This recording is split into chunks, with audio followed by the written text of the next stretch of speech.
let's get to it. Talking is a huge part of us being Dungeon Masters, and there's no reason not to improve that too. This is part 2 in a series. If you want to see part 1 of this short 3-video series about how to improve your narration as a Dungeon Master, you can click bop, bop, bop, bop, bop. Let's get right to it.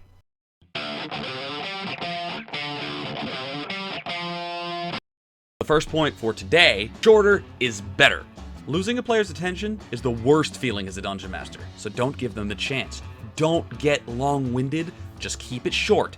Keep it short, stupid. K-I-S, that's backwards. K-I-S-S. Right? That's what that means. Right, guys? It's not an insult to you, how interesting you are, or how smart or how focused the players can be. It's just that the longer you go, the more opportunity there is for somebody else to think, man, what am I gonna have for dinner tonight? Or, gee, I really hope the dog doesn't get loose in the front lawn. Last time he did, he tried to f the neighbor's cat, and that was tragic. Besides, D&D players have big, powerful, strong imaginations, and you have a lot of work to do as the DM. So let the players' imaginations do the heavy lifting. Trust me, the secret to being a happy Dungeon Master is letting the players do all of the work without them realizing that's what they're doing. The 5 senses: eyes, ears, nose, mouth, fingers. Wait, that's not how that works, is it? Mom! As people, we experience the world through all of our senses, not just sight and not just hearing. But generally speaking, as we're describing stuff, we tend to fall on those 2 senses a lot. You really do need to reach out and grab the other senses, because when you describe those senses to the players, they imagine what those senses would feel, hear, taste like as they are in the scene, and that really does it makes our human brains feel more in the scene. The lava rivers in the room shed an orange and red shimmering light along the onyx walls.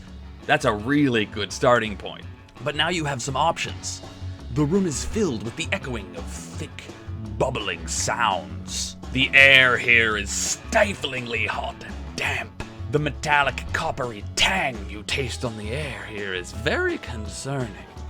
All of those things really do complement your already good description of what the lava rivers look like and draw the players in on the scene. When I'm narrating, I pick 2 senses, and then I add sight, and those are the senses I'm going to describe for the room. The final note for today's video is you always finish with the crisis last. Look, the bottom line is that your players are here to play D&D, and the moment you describe an ogre in the middle of the room, that's what they're focused on. That's the most important thing. They're going to be thinking about how to solve the ogre problem, and everything else that you say after that is basically just going to be lost, because players are going to be concocting plans, players are going to have questions about exactly where everything is so that they concoct their plans.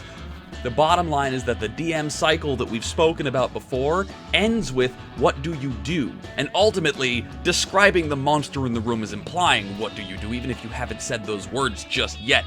That's just what players do. They're gonna want to play. Besides, there's no rule saying you have to narrate things in the same order that people see them. If you think about it, people are seeing a whole room like that, boom, done.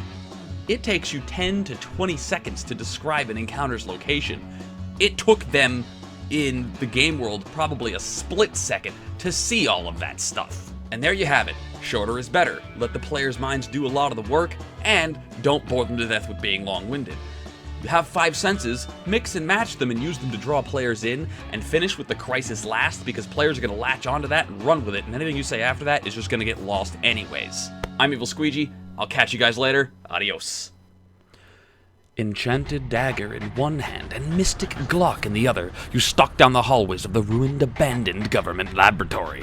They can't pay you enough for a job like this, but they try, and that's the important part.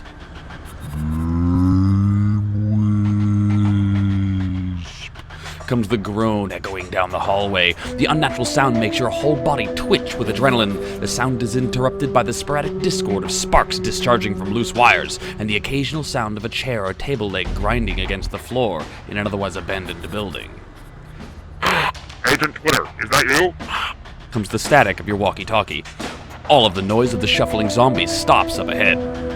Shit, your handler may have just gotten you killed. Checking the magazine in your gun, you grip the dagger tightly and whisper the words of command, activating its holy glow. Like and subscribe. The Walking Dead are hunting you now. What do you do?